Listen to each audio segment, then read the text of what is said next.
Assalamualaikum, bersama saya Nur Hazimah Radik dalam Berita Pagi Sabah edisi Sabtu 30 September 2023. Anak keluarga B40 yang pertama menerima tawaran melanjutkan pengajian ke Institusi Pengajian Tinggi Awam APTA berpeluang mendapat pembiayaan pendidikan menerusi program pembangunan siswa sulung.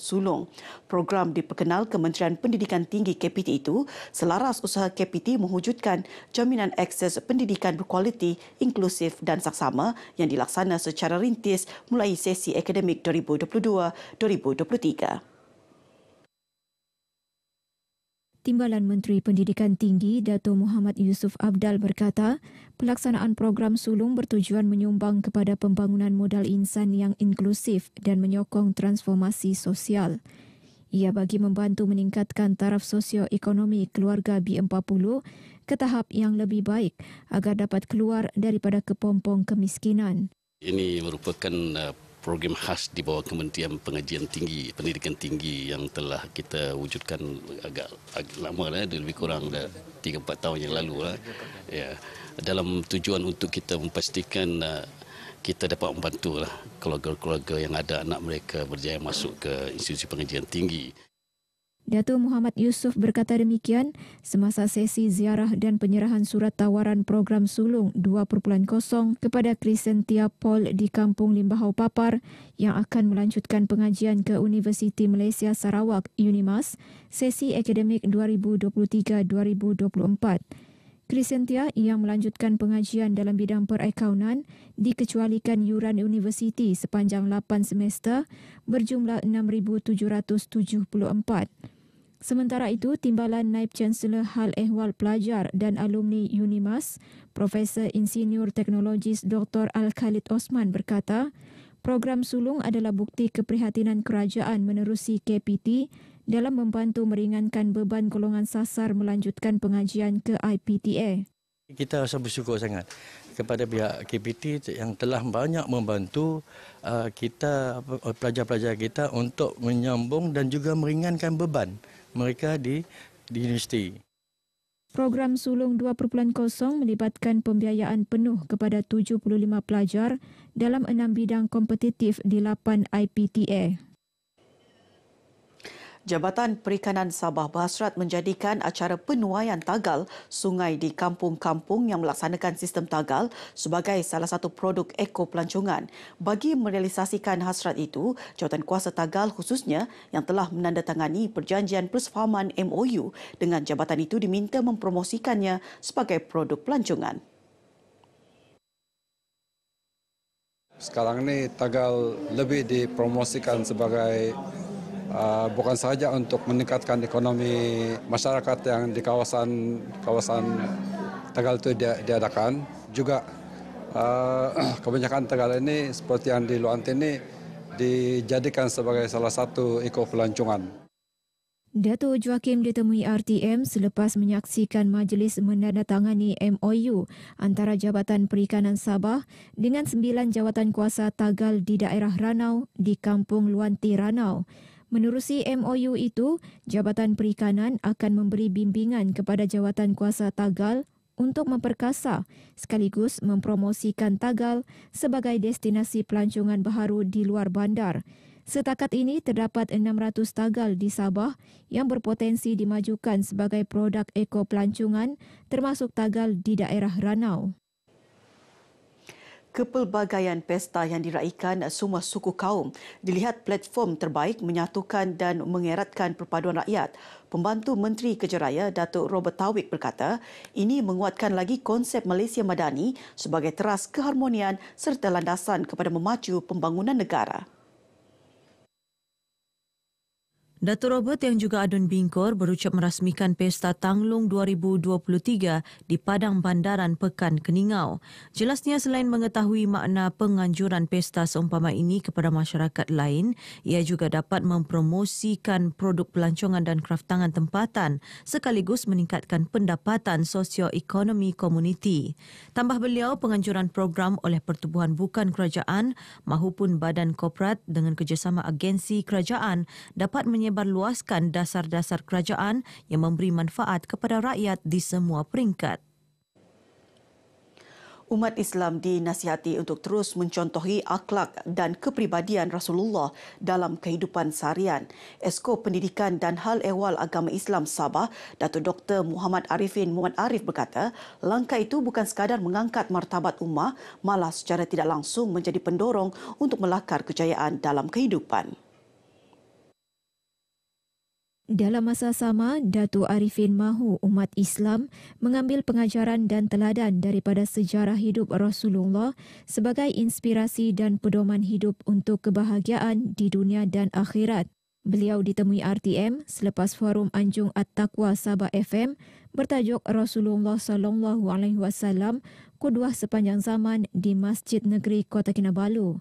Mengenai program itu, Datuk Arifin yang juga Menteri Sains, Teknologi dan Inovasi mahu penganjurannya diperluas ke seluruh daerah dalam usaha menyemarakkan lagi aktiviti dakwah di negeri ini. Satu program untuk memperkasa dakwah dan keilmuan dengan adanya program yang berterusan Forum Anjung Taqwa. Forum Anjung Taqwa ini saya yakin dapat memberikan ilmu pengetahuan dan kesedaran kita lebih-lebih lagi pada malam ini tajuknya berhubung dengan sempena keputaran junjungan besar Nabi Muhammad sallallahu alaihi wasallam.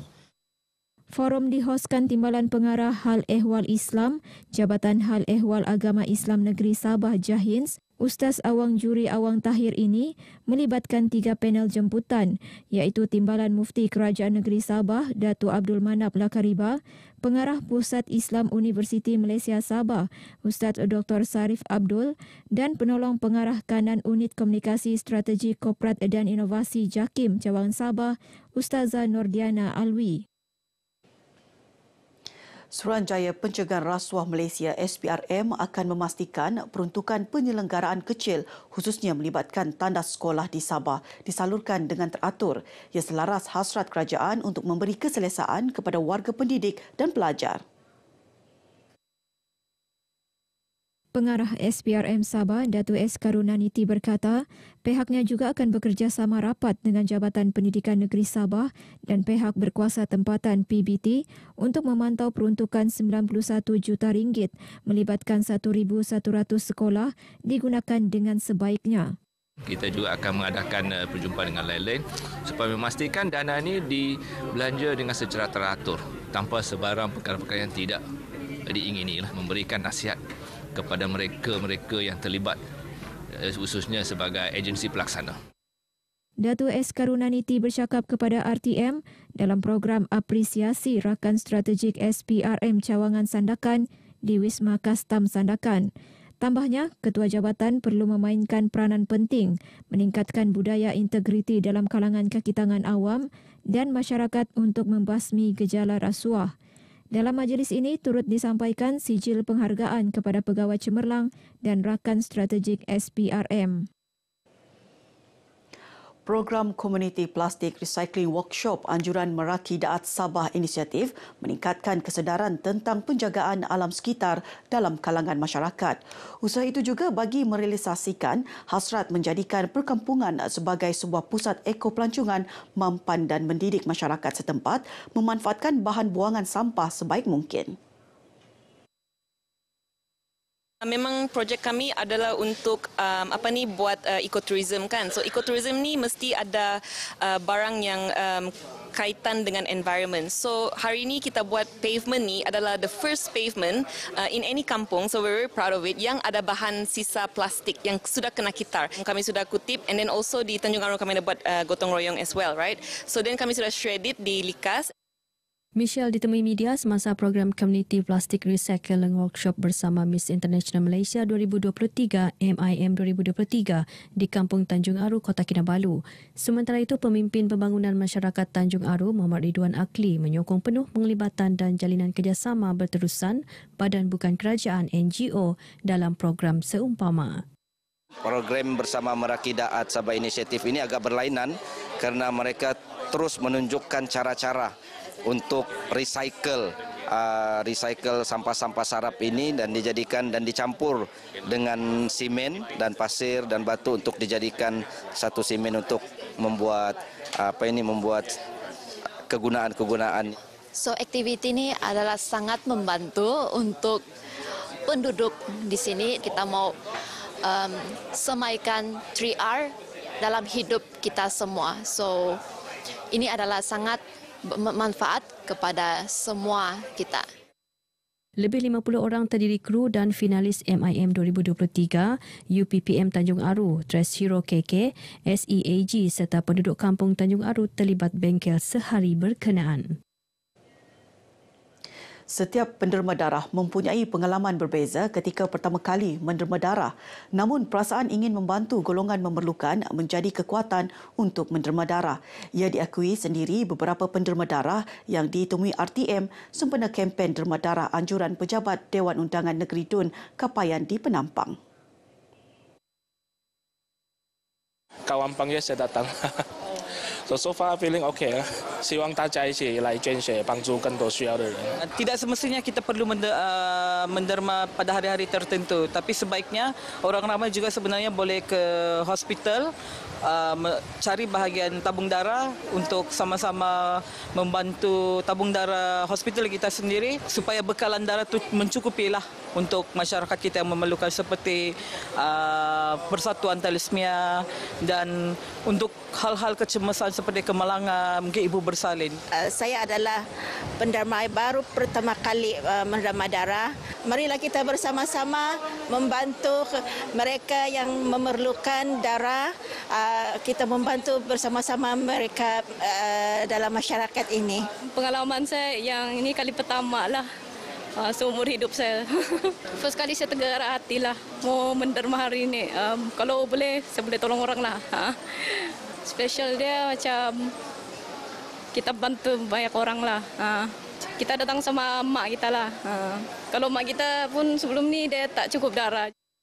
Menderma darah mempunyai banyak manfaat, antaranya membantu meningkatkan peredaran dan aliran darah, membakar kalori, mengurangkan tekanan dan membantu mengurangkan emosi negatif. Baik, paparan itu mengakhiri perkembangan berita pagi Sabah kali ini. Menyusul selepas ini berita pagi Sarawak. Malaysia Madani tekad perpaduan penuhi harapan. Assalamualaikum. Terima kasih tak semimon. Setia bersama RTM Sabah. 你是我们的动力，你是我们的灵感。Kami patuhi amuan. Ia akan check 1 2 let's go. You know what it is. Yang sahih paling laris, update tanpa halangan baris, bengkok kami garis setiap halaman akbar. Siang dan malam full bar, bila bangun pagi radio kami kan bertanya kabar. Hey, apa kabar? Jangan gusar, harimu pastikan bersinar. Salam kami rakam RTM pilihan, unggul tanpa sempadan, always be number one.